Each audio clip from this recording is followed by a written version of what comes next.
Olá, bom dia, bem-vindos à coletiva das estatísticas fiscais com Fernando Rocha, chefe do Departamento de Estatísticas do Banco Central, que fará uma apresentação e depois nós abriremos as perguntas. Oi, Fernando, bom dia. Bom dia, Carla. Bom dia a todos.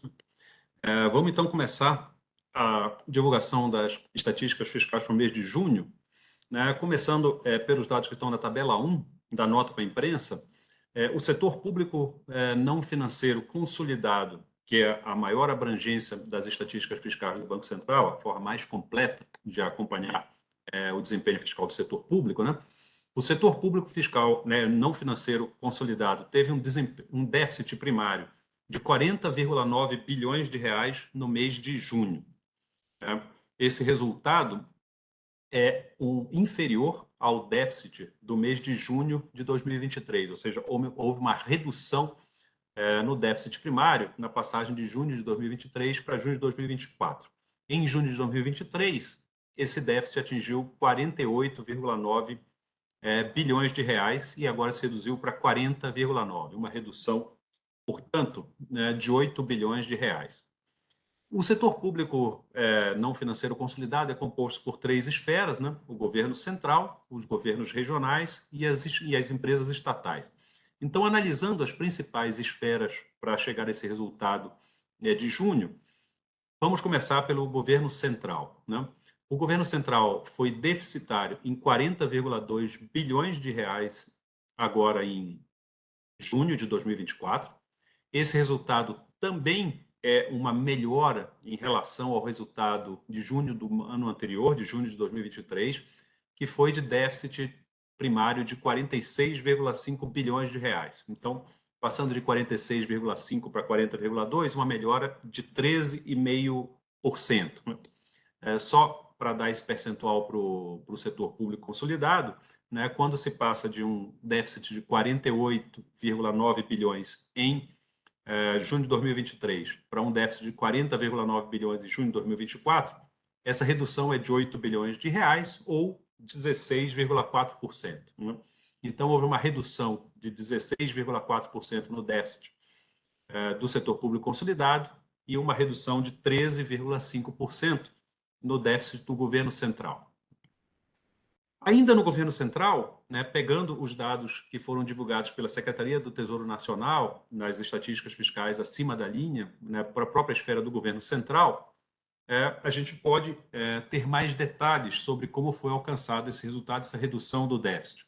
Né, porque os dados acima da linha, né, do Tesouro Nacional, eles têm a evolução das receitas e das despesas, e com essa, o déficit primário é o próprio resultado desse balanceamento entre receitas e despesas.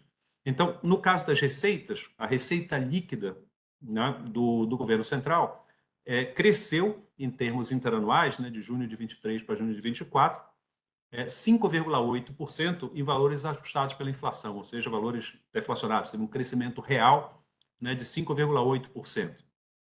E aqui, além de crescimento, digamos, em geral, na arrecadação de impostos, incluindo aquele decorrente da reoneração de combustíveis, também teve um crescimento nas receitas com dividendos e participações pagos, claro, pelas empresas das quais o Estado é acionista. No caso das despesas, a despesa total, também na comparação internacional e utilizando valores reais, ela ficou estável, teve um ligeiro crescimento de 0,3%. Então, essa é a razão para a redução, né, do déficit primário do governo central no período, quando teve uma elevação de receitas com estabilidade de despesas. No caso das despesas, a gente tem dois fatores que se contrabalancearam, gerando essa estabilidade. Por um lado, no caso do pagamento das despesas da Previdência, né, teve digamos, uma diferença de cronograma. Né? Antecipação de 13º foi pago num determinado mês no ano passado, em junho do ano passado, e esse mês foi antecipada para maio. Então, esse efeito, na comparação interanual, reduz as despesas. Claro, quando a gente olha os dados agregados para o período maior, como o semestre, esse efeito desaparece. No mês de junho, esse, digamos, descasamento de cronogramas de pagamento entre o ano passado e este ano, desculpa, respondeu por uma parte da redução da despesa, que foi compensado com o crescimento de despesa na parte das despesas discricionárias. Né? E aí, também usando os dados do Tesouro Nacional, é importante mencionar e nesse caso das despesas discricionárias, para o mês de junho, também há a inclusão, né, de despesas primárias com as medidas de socorro ao estado do Rio Grande do Sul, né, após a catástrofe ambiental, né, que aconteceu em alguns meses atrás. Né? Pelos dados do Tesouro Nacional, esse valor supera ligeiramente R$ 1 bilhão, algo como 1,1 bilhão de reais. Bom, quando a gente passa para os governos regionais foram superavitários no mês de junho, superavitários em 1,1 bilhão de reais. Também aqui nesse caso houve uma melhora. No caso dos governos regionais, essa melhora significou uma passagem de um déficit de 0,9 bilhão de reais em junho de 2023 para um superávit de 1,1 bilhão de reais em junho de 2024, né? Uma melhora de pouco menos de 2 bilhões de reais. Né? Quando a gente olha, portanto, o setor público consolidado, né, ele teve uma redução, que a gente já mencionou, no déficit de 8 bilhões, e ela foi distribuída entre 6 bilhões de reais na melhora do resultado do governo central e 2 bilhões de reais na melhora do resultado dos governos regionais. Né? O resultado das empresas estatais ficou aproximadamente igual, teve uma ligeira piora de 250 milhões de reais. Né? Então, dessa forma, a gente tem os grandes números do resultado primário de todas as esferas do governo para o mês de junho. Quando a gente passa da tabela 1 para a tabela 2 e, portanto, vai olhar os resultados no acumulado do ano, que é o primeiro semestre, de janeiro a junho, o resultado primário do setor público consolidado foi deficitário em 43,4 bilhões de reais. Né? Esses 43,4 bilhões de reais, quando a gente faz o acompanhamento no ano, de janeiro a junho, eles representaram um aumento no déficit primário. Né? O resultado primário de janeiro a junho de 2023 foi de 20,4 bilhões de reais de déficit, eles passaram agora para 43,4, ou seja, um aumento de pouco mais de 100%, o resultado um pouco mais do que dobrou nesse período. Né? Quando a gente olha também, de novo, como a gente fez nos resultados de junho, quando a gente desagrega esse resultado do setor público consolidado por esferas de governo, no governo central, né, o déficit primário desculpa, no primeiro semestre do ano, o déficit primário atingiu 70,6 bilhões de reais. Esse resultado se compara com um déficit primário de 42,3 bilhões de reais em junho de 2023. Né? Então, embora esse resultado, né, a evolução, o crescimento percentual no déficit do governo central tenha sido menor do que no setor público consolidado, né? O setor público consolidado a gente viu que passou de 20 para 43, né? Um aumento de pouco mais de 100%. Nesse caso, o aumento foi de 67%, no caso do governo central. Quando a gente olha em valores, né, o valor do aumento do déficit no primeiro semestre deste ano, em comparação ao mesmo período do ano passado, o crescimento no déficit do setor público ficou concentrado, né, no governo central. Isso porque, quando a gente olha o resultado dos governos regionais, né, os governos regionais tiveram um superávit de janeiro a junho de 33,2 bilhões, que foi um aumento, né, no superávit na comparação com o resultado do primeiro semestre de 2023. No primeiro semestre de 2023, esse resultado primário dos governos regionais foi superavitário em 25,3 bilhões de reais e agora passou para um resultado superavitário também de 33,2 bilhões. Né? Então, o aumento, né, no déficit do setor público consolidado foi causado pelo resultado, né, do governo central. Né? Ainda sobre o resultado primário, quando a gente olha os resultados acumulados nos últimos 12 meses, que estão na tabela 3, a gente vê que o setor público consolidado permaneceu em déficit, um déficit de 272,2 bilhões de reais, o que equivale a 2,4%, né, do PIB. Esse resultado, quando a gente compara com os 12 meses encerrados em maio, né, o mês anterior, teve uma ligeira melhora, né? A gente viu que o resultado do mês foi uma melhora no resultado primário, seja no governo central ou no governo regionais, e com esses dois melhora também no setor público consolidado. O déficit em 12 meses diminuiu de 280,3 para 272 2,2, né, na passagem dos 12 meses encerrados em maio para junho, ou se a gente apresentar esses números como percentual do PIB, eles se reduziram de 2,5 para 2,4, né? O 2,52 para 2,44, usando as duas casas decimais que estão na tabela 3. Esse déficit é dividido entre um déficit do governo central de 292,8 bilhões, o que dá 2,6% do PIB, e um superávit de 25,6 bilhões dos governos regionais, que equivale a 0,2, 0,23% do PIB. Né? Acho que com isso a gente tem um cenário do resultado primário, né, do setor público no mês de junho, no primeiro semestre, nos últimos 12 meses. Ainda na esfera dos resultados fiscais, né, dos fluxos fiscais, passamos agora, então, do resultado primário para o resultado com juros.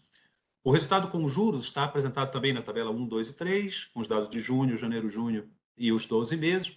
Eles são juros nominais apropriados por competência. Isso significa que eles são aqueles juros que incidem sobre os estoques dos ativos e passivos que compõem a dívida líquida e que são compilados diariamente, né, pelo Banco Central, dependendo do estoque da dívida e do indexador, ou seja, da taxa que afeta cada um desses estoques. Né? Pode ser uma taxa pré-fixada, uma taxa pós-fixada, vinculada à própria taxa de juros, à inflação ou outros fatores desses, de forma que a gente tem um juros apropriado, né, por competência, né, diariamente.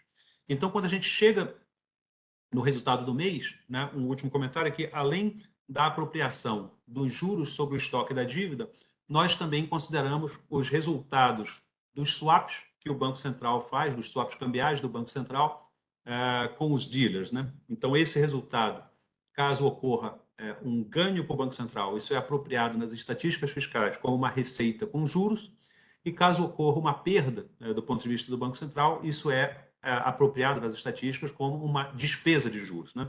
Então, um ganho de swaps contribui para reduzir a conta dos juros nominais, uma perda com swaps contribui para aumentar a conta com juros nominais no mês de referência. Então, nesse caso, no mês de junho, os juros nominais apropriados por competência atingiram 94,9 bilhões de reais, e este número ele se compara, né, a gente pode fazer a comparação tanto com o mês anterior quanto com o mesmo mês do ano anterior. Então, esse número se compara quando a gente faz a comparação interanual. Em junho de 2023, o resultado foi 40,7 bilhões e agora passou para 94,5. Em maio de 24, esse número era 74,4 bilhões e agora passou para 94,5. Ou seja, nas duas bases de comparação, seja com o mesmo mês do ano passado ou com o mês anterior, houve um aumento significativo na conta dos juros nominais. Como a gente sempre comenta nas notas para a imprensa, esse resultado ele é apropriado diariamente. Então, a previsão é que ele seja uma reta com poucas variações, né, de um período para o outro. Quando tem uma variação mais significativa, como aconteceu nesse mês, a gente deve buscar os resultados, né, na influência que os swaps podem ter de um período para outro, e foi exatamente isso que aconteceu agora.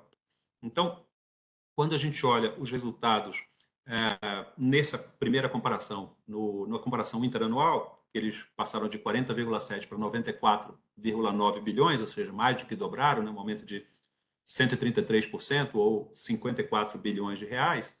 A gente deve buscar, né, nos swaps cambiais, nos resultados dos swaps cambiais, a razão para essa diferença. Então, quando a gente olha a série, a gente tem, em junho de 2023, houve um ganho com swaps cambiais de 20,5 bilhões, ou seja, quando a gente está comparando o número de 2023, ele foi abaixo, os juros nominais apropriados por competência sobre a dívida líquida, né, se reduziram em 20,5 bilhões, porque nós incorporamos um ganho, né, das operações de swap com o Banco Central, que equivale a uma receita de juros. Então, isso contribuiu para reduzir a base de referência da comparação que nós estamos fazendo hoje. Já no caso de junho de 2024, né, no mês de referência, houve uma perda de 28,6 bilhões de swaps que contribuíram para ampliar, né, as despesas com juros. Lembrando que nesse mês de junho houve uma depreciação cambial de 6,1%, que é a responsável pela perda com swaps. Né? Então, quando a gente olha os 20,5 bilhões que teve de receitas em junho de 23 e os 28,6 bilhões de despesas em junho de 24, e sabe que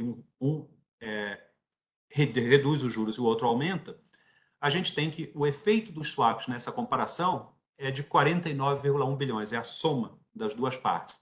Então, dos 54,1 bilhões de piora da conta de juros na comparação interanual, 49,1 bilhões decorreram do aumento de swaps. Os demais, algo como 5 bilhões nesse aumento da dívida, desculpe, nesse aumento dos juros que incidem sobre a dívida líquida, vieram do próprio aumento do estoque nominal da dívida, né? Porque nesse período a gente tem uma redução, né, da taxa Selic, né, junho de 24 contra junho de 25, de 23, e então é o aumento do estoque da dívida mais o impacto das operações de swap que explicam essa variação na comparação interanual.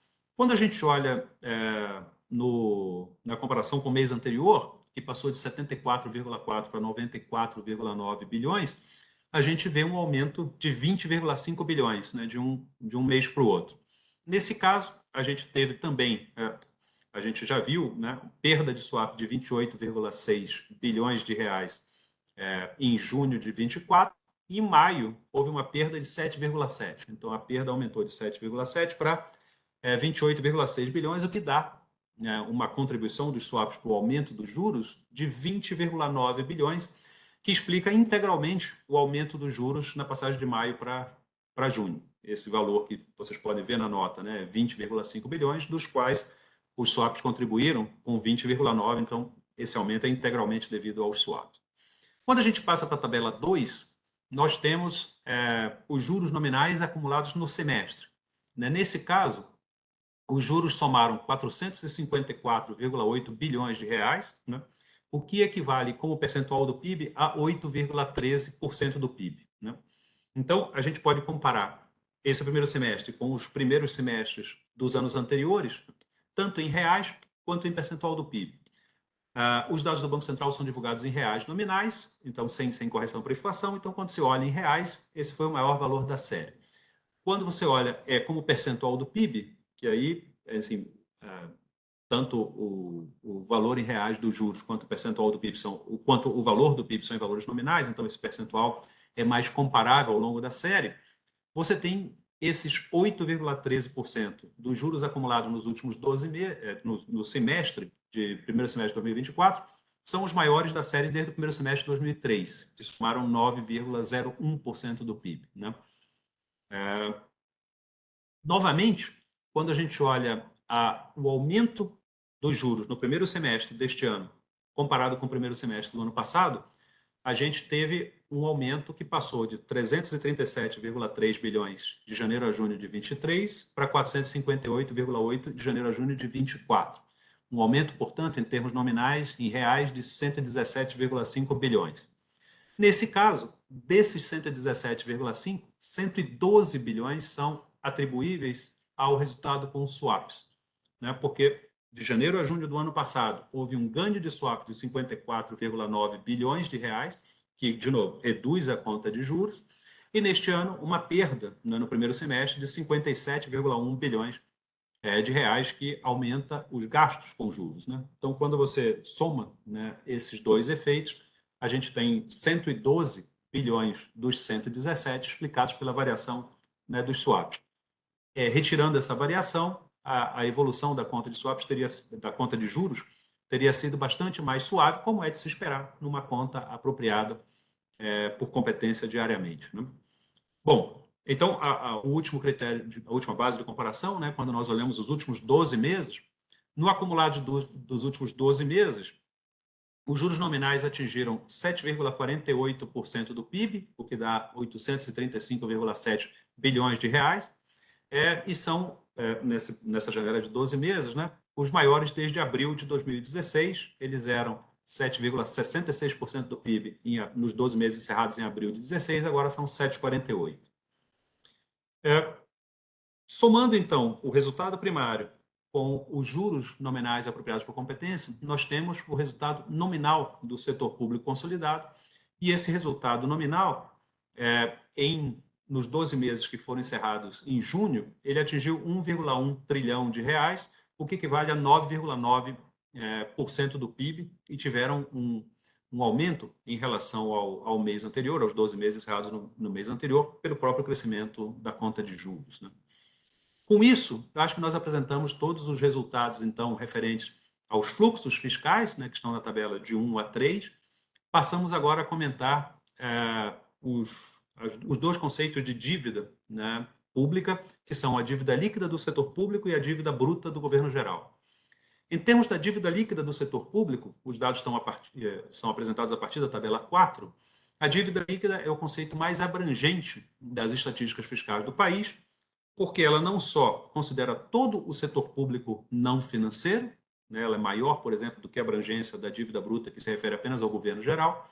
A dívida líquida, então, considera todo o setor público não financeiro, e ela considera, além dos passivos do setor público, os ativos, né? No caso da dívida bruta, pela própria definição, considera só os passivos, e nesse caso a dívida líquida considera ativos e passivos, dá uma visão mais abrangente do conjunto do setor público. A dívida líquida, então, no mês de junho, atingiu 62,2% do PIB e aumentou 0,1 ponto percentual, né? Teve praticamente estável, aumentou 0,1 ponto percentual do PIB, passou de 62,1 para 62,2, né? Neste caso, no entanto, é importante considerar que houve uma desvalorização cambial de 6,1% no mês de junho, e a gente deveria esperar que a desvalorização cambial causasse uma redução, né, na dívida líquida por causa dos ativos em moeda estrangeira, né, que o Banco Central, que o setor público tem, que são basicamente as reservas internacionais do Banco Central. É claro, esse efeito aconteceu, mas ele foi contrabalançado pelos impactos dos resultados fiscais no mês. Então, se vocês olharem os dados que estão na tabela 5, eles apresentam os fatores condicionantes do aumento, né, nesse caso da dívida líquida. Eles vão separar esses aumentos em cada uma das suas parcelas, vão ver, né, que o déficit nominal, né, principalmente causado pelos juros no mês, eles tiveram um impacto de crescimento, né, de algo como 0,7, 0,8 ponto percentual do PIB, que foi mais ou menos da mesma magnitude do aumento, da redução da dívida causado por esse ajuste cambial, né, pelo impacto da desvalorização cambial nas contas. Então, esses dois movimentos aconteceram em sentido inverso, e a dívida ficou basicamente estável, com um aumento de 0,1 ponto percentual. Comparando na série histórica, esses 62,2% do PIB, na série histórica, são o maior percentual do PIB para a dívida líquida desde setembro de 2002, quando ela atingiu 62,4% do PIB, né? Quando a gente passa para a dívida bruta, novamente, os dados da dívida bruta estão a partir da tabela 17. A dívida bruta considera apenas os passivos, né, sendo os passivos de dívida, não considera os ativos, né, a própria definição de dívida bruta, e considera, então, a abrangência de governo geral.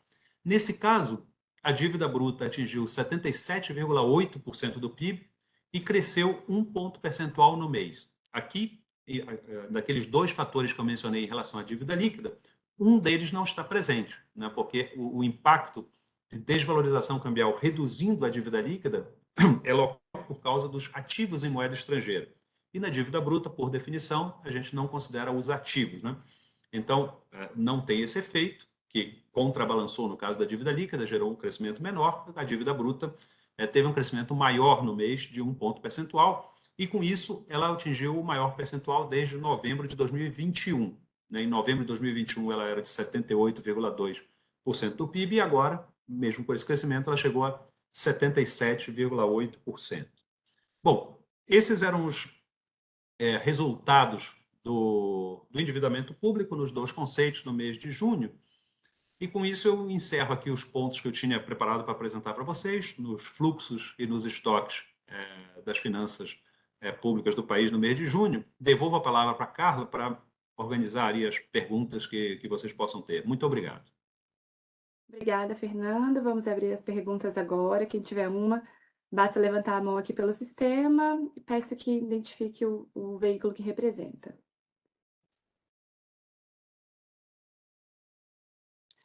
Tem uma pergunta do Gabriel. Oi, Gabriel, bom dia. Gabriel Shinohara do Valor. Eu só queria, se pudesse decompor um pouco, quais foram os fatores para o aumento da dívida bruta esse mês? Quais foram os principais fatores? Obrigado. Opa, valeu, Gabriel. Ótima pergunta. Isso me ajuda a apresentar a tabela 18 para vocês, onde a gente tem esse detalhamento, né? A forma usual que a gente tem de apresentar esse número que você quer é pelo conceito de fatores condicionantes, né?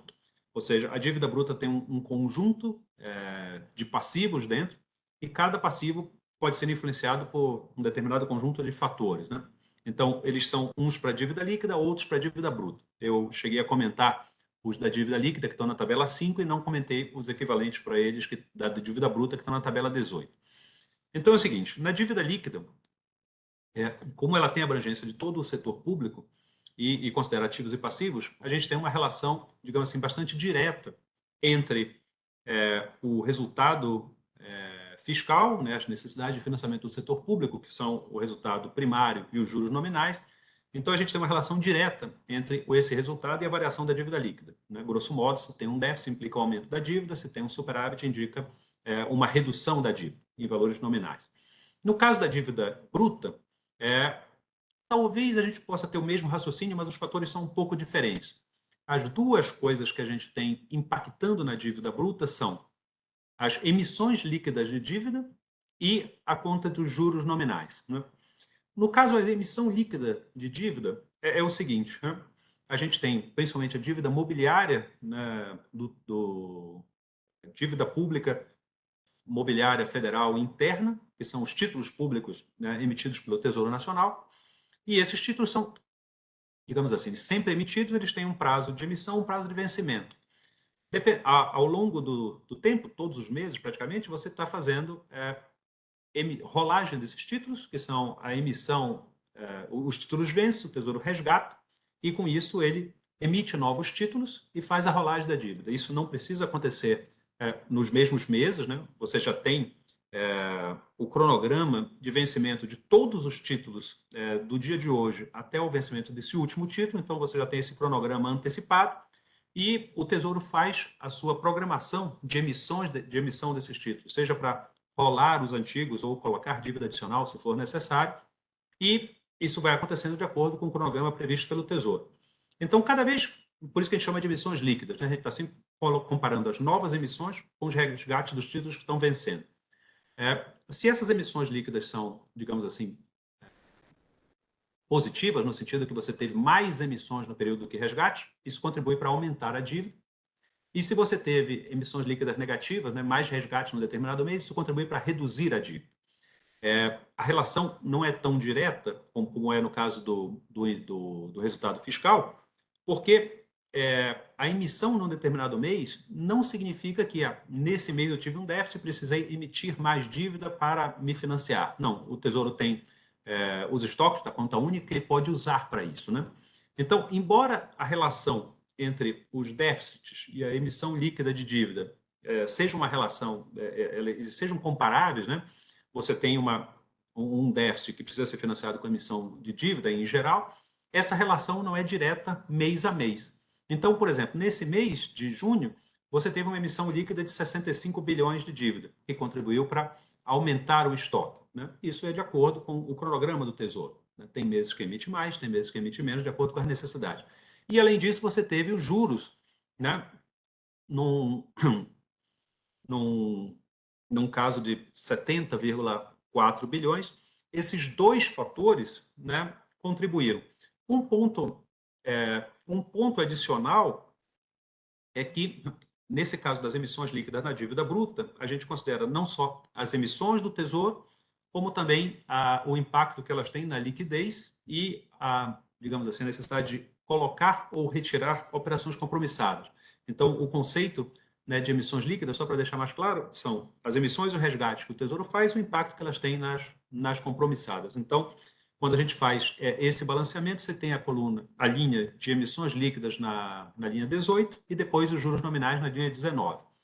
Neste mês, houve um aumento de 1,1 ponto percentual na relação entre a dívida bruta e o PIB, e ele foi composto de 1,5 ponto percentual de aumento na dívida bruta, medida em reais, e 0,4 de redução na relação dívida bruta-PIB pelo crescimento do PIB. Então, deu esses 1,1. Quando a gente vai olhar o detalhamento do que fez crescer, 1,2 ponto percentual do PIB foram de crescimento das emissões líquidas e dos juros nominais, e 0,3 ponto percentual do impacto da desvalorização cambial.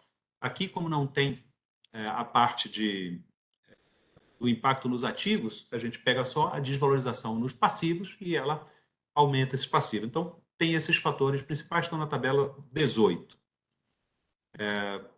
Carla, com você. Obrigada, Fernando. Sem mais perguntas, vamos aguardar só mais um pouquinho para ver se surge mais Claro. alguma.